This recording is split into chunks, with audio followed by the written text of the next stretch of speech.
Part One, Story 5 of Tales of King Arthur and the Round Table by Andrew Lang. This recording is in the public domain. Part One, Story 5, What Bowmans Asked of the King, Part 2.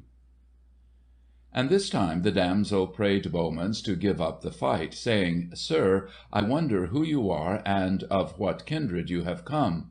Boldly you speak, and boldly you have done. Therefore I pray you to depart, and save yourself while you may, for both you and your horse have suffered great fatigues, and I fear we delay too long, for the besieged castle is but 7 miles from this place, and all the perils are past save this one only. I dread sorely lest you should get some hurt, yet this Sir Persant of Inde is nothing in might to the knight who has laid siege to my lady." But Sir Bowmans would not listen to her words, and vowed that by 2 hours after noon he would have overthrown him, and that it would still be daylight when they reached the castle. "What sort of man can you be?" answered the damsel, looking at him in wonder, "for never did a woman treat a knight as ill and shamefully as I have done you, while you have always been gentle and courteous to me, and no one bears himself like that save he who is of noble blood." "Damsel," replied Bowmans, "your hard words only drove me to strike the harder, and though I ate in King Arthur's kitchen, perhaps I might have had as much food as I wanted elsewhere. But all I have done was to make proof of my friends, and whether I am a gentleman or not, fair damsel, I have done you gentleman's service, and may perchance do you greater service before we part from each other." "Alas, fair Bowmans, forgive me all that I have said and done against you." "With all my heart," he answered, "and since you are pleased now to speak good words to me, know that I hear them gladly, and there is no knight living but I feel strong enough to meet him." So Bowmans conquered Sir Persant of Inde, who brought 100 knights to be sworn into his service, and the next morning the damsel led him to the castle, where the Red Knight of the Red Lawn held fast the lady. "Heaven defend you!" cried Sir Persant, when they told him where they were going. "That is the most perilous knight now living, for he has the strength of 7 men.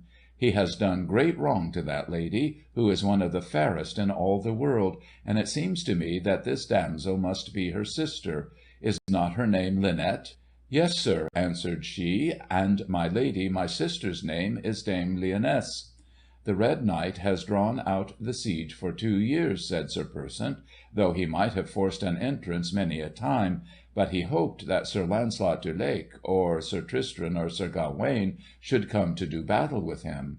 "My lord Sir Persant of Inde," said the damsel, "I bid you knight this gentleman before he fight with the Red Knight." "That I will gladly," replied Sir Persant, "if it please him to take the order of knighthood from so simple a man as I am." "Sir," answered Bowmans, "I thank you for your good will, but at the beginning of this quest I was made a knight by Sir Launcelot. My name is Sir Gareth of Orkney, and Sir Gawaine is my brother, though neither he nor King Arthur, whose sister is my mother, knows of it. I pray you to keep it close also."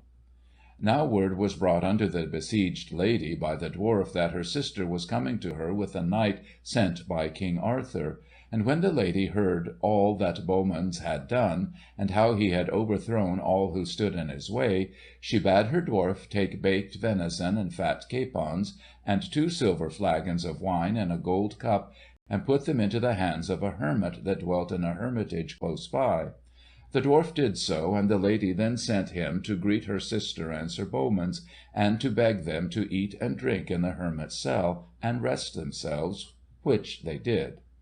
When they drew near the besieged castle, Sir Bowmans saw full 40 knights, with spurs on their heels and swords in their hands, hanging from the tall trees that stood upon the lawn. "Fair sir," said the damsel, "these knights came hither to rescue my sister, Dame Lyonesse, and if you cannot overthrow the Knight of the Red Lawn, you will hang there too." "Truly," answered Bowmans, "it is a marvel that none of King Arthur's knights has dealt with the Knight of the Red Lawn ere this." And they rode up to the castle, which had round it high walls and deep ditches, till they came to a great sycamore tree, where hung a horn. And whoso desired to do battle with the Red Knight must blow that horn loudly. "Sir, I pray you," said Lynette, as Bowmans bent forward to seize it, "do not blow it till it is full noontide, for during 3 hours before that the Red Knight's strength so increases that it is as the strength of 7 men, but when noon is come he has the might of 1 man only." "Ah, for shame, damsel, to say such words! I will fight him as he is, or not at all." And Bowmans blew such a blast that it rang through the castle. And the Red Knight buckled on his armour and came to where Bowmans stood. So the battle began, and a fierce one it was, and much ado had Bowmans to last out till noon, when the Red Knight's strength began to wane.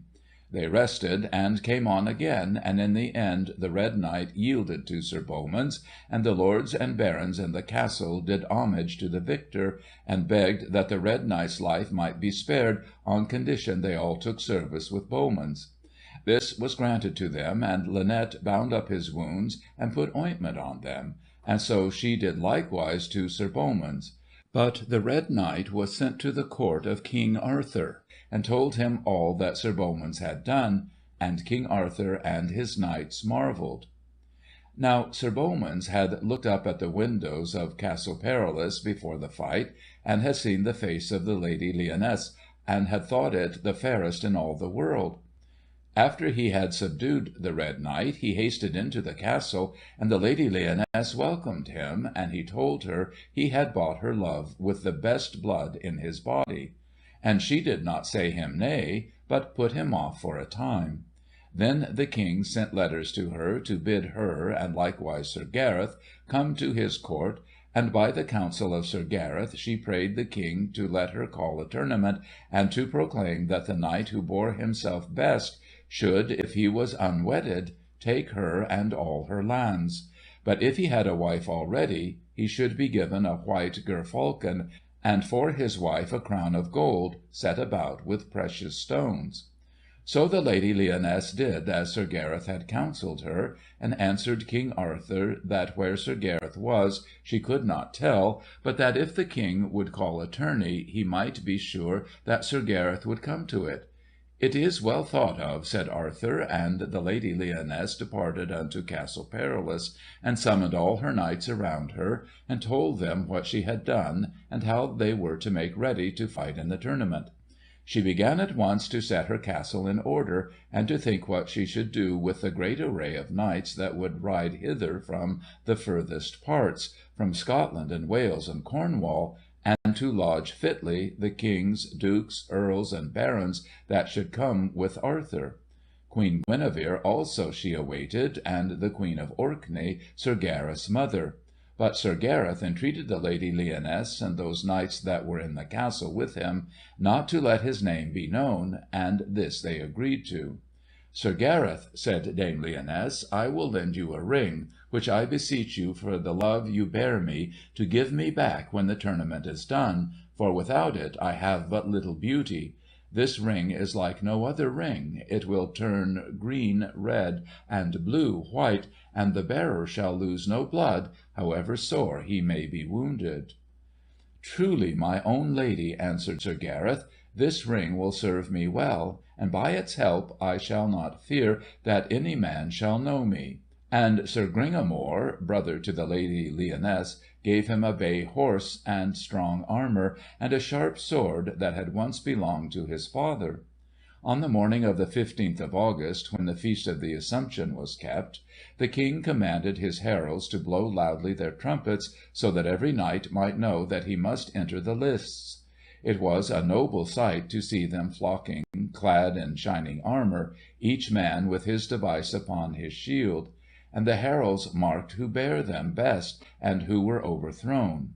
All marvelled as to who the knight could be, whose armour sometimes seemed green, sometimes white, but no man knew it was Sir Gareth. And whosoever Sir Gareth tilted with was straightway overthrown. "Of a truth," cried King Arthur, "that knight with the many colours is a good knight." And he called Sir Launcelot, and bade him to challenge that knight to combat. But Sir Launcelot said that though the knight had come off victor in every fight, Yet his limbs must be weary, for he had fought as a man fights under the eyes of his lady, and for this day, said Sir Launcelot, he shall have the honour. Though it lay in my power to put it from him, I would not." Then they paused for a while to rest, and afterwards the tournament began again, more fiercely than before, and Sir Launcelot was set upon by two knights at once. When Sir Gareth saw that, he rode in between them, but no stroke would he deal Sir Launcelot, which Sir Launcelot noted, and guessed that it was the good knight Sir Gareth. Sir Gareth went hither and thither, smiting any one that came in his way, and by fortune he met with his brother Sir Gawaine, and knocked off his helmet. Now it happened that while he was fighting, a knight dealt Sir Gareth a fierce blow on his helm, and he rode off the field to mend it. Then his dwarf, who had been watching eagerly, cried out to Sir Gareth to leave the ring with him, lest he should lose it while he was drinking, which Sir Gareth did. And when he had drunk and mended his helm, he forgot the ring, at which the dwarf was glad, for he knew his name would no longer be hid. And when Sir Gareth returned to the field, his armour shone yellow like gold, and King Arthur marvelled what knight he was, for he saw by his hair that he was the same knight who had worn the many colours. "Go," he said to his heralds, "ride near him and see what manner of knight he is, for none can tell me his name." So a herald drew close to him, and saw that on his helm was written in golden letters, "This helm belongs to Sir Gareth of Orkney." And the herald cried out and made proclamation, and the kings and knights pressed to behold him. And when Sir Gareth saw he was discovered, he struck more fiercely than before, and smote down Sir Sagamore and his brother Sir Gawaine. "O brother," said Sir Gawaine, "I did not think you would have smitten me." When Sir Gareth heard him say that, he rode out of the press and cried to his dwarf, "Boy, you have played me foul, for you have kept my ring. Give it to me now, that I may hide myself." And he galloped swiftly into the forest, and no one knew where he had gone. "What shall I do next?" asked he of the dwarf. "Sir," answered the dwarf, "send the Lady Lyonesse back her ring." "Your counsel is good," said Gareth. "Take it to her, and commend me to her grace, and say I will come when I may, and bid her to be faithful to me as I am to her." After that Sir Gareth rode deeper into the forest. Though Sir Gareth had left the tournament, he found that there were as many fights awaiting him as if he had remained there. He overcame all his foes, and sent them and their followers to do homage to King Arthur, but he himself stayed behind. He was standing alone after they had gone, when he beheld an armed knight coming towards him. Sir Gareth sprang on his horse, and without a word the two crashed together like thunder, and strove hard for 2 hours, till the ground was wet with blood. At that time the damsel Lynette came riding by, and saw what was doing, and knew who were the fighters. And she cried, "Sir Gawaine, Sir Gawaine, leave fighting with your brother Sir Gareth." Then he threw down his shield and sword, and ran to Sir Gareth, and first took him in his arms, and next kneeled down and asked mercy of him. "Why do you, who were but now so strong and mighty, so suddenly yield to me?" asked Sir Gareth, who had not perceived the damsel. "O Gareth, I am your brother, and have had much sorrow for your sake." At this Sir Gareth unlaced his helm, and knelt before Sir Gawaine, and they rose and embraced each other. "Ah, my fair brother," said Sir Gawaine, "I ought rightly to do you homage, even if you were not my brother, for in this 12-month you have sent King Arthur more knights than any 6 of the best men of the Round Table." While he was speaking, there came the Lady Lynette, and healed the wounds of Sir Gareth and Sir Gawaine. "What are you going to do now?" asked she. "It is time that King Arthur had tidings of you both, and your horses are not fit to bear you." "Ride, I pray you," said Sir Gawaine, "to my uncle King Arthur, who is but 2 miles away, and tell him what adventure has befallen me." So she mounted her mule, and when she had told her tale to King Arthur, he bade them saddle him a palfrey, and invited all the knights and ladies of his court to ride with him. When they reached the place, they saw Sir Gareth and Sir Gawaine sitting on the hillside. The King jumped off his horse and would have greeted them, but he swooned away for gladness, and they ran and comforted him, and also their mother. The two knights stayed in King Arthur's court for 8 days, and rested themselves and grew strong. Then said the King to Lynette, "I wonder that your sister Dame Lyonesse does not come here to visit me, or more truly to visit my nephew Sir Gareth, who has worked so hard to win her love." "My lord," answered Lynette, "you must by your grace hold her excused, for she does not know that Sir Gareth is here." "Go and fetch her then," said Arthur. "That I will do quickly," replied Lynette, and by the next morning she had brought Dame Lyonesse and her brother Sir Gringamore and 40 knights. But among the ladies Dame Lyonesse was the fairest, save only Queen Guinevere. They were all welcomed of King Arthur, who turned to his nephew Sir Gareth, and asked him whether he would have the lady to his wife. "My lord," answered Sir Gareth, "you know well that I love her above all the ladies in the world." "And what say you, fair lady?" asked the King. "My most noble King," said Dame Lyonesse, "I would sooner have Sir Gareth as my husband than any king or prince that may be christened; and if I may not have him, I promise you I will have none. For he is my first love, and shall be my last; and if you will suffer him to have his will and choice, I dare say he will have me." "That is truth," said Sir Gareth. "What, nephew!" cried the King. "Sits the wind in that door? Then you shall have all the help that is in my power." And so said Gareth's mother. And it was fixed that the marriage should be at Michaelmas at Kinkinadon by the seashore, and thus it was proclaimed in all places of the realm. Then Sir Gareth sent his summons to all the knights and ladies that he had won in battle, that they should be present, and he gave a rich ring to the Lady Lyonesse, and she gave him one likewise. And before she departed she had from King Arthur a shining gold bee as a token. After that Sir Gareth set her on her way towards her castle, and returned unto the King. But he would ever be in Sir Launcelot's company, for there was no knight that Sir Gareth loved so well as Sir Launcelot. The days drew fast to Michaelmas, and there came the Lady Lyonesse with her sister Lynette and her brother Sir Gringamore to Kinkinadon by the sea, and there were they lodged by order of King Arthur. And upon Michaelmas day the Bishop of Canterbury wedded Sir Gareth and the Lady Lyonesse with great ceremonies, and King Arthur commanded that Sir Gawaine should be joined to the damsel Lynette, and Sir Agravaine to the niece of Dame Lyonesse, whose name was Laurel.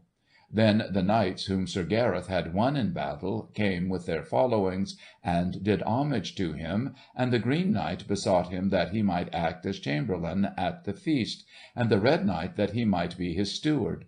As soon as the feast was ended, they had all manner of minstrelsy and games, and a great tournament that lasted 3 days. But at the prayer of Dame Lyonesse, the King would not suffer that any man who was wedded should fight at that feast. End of Part 1, Story 5, Part 2.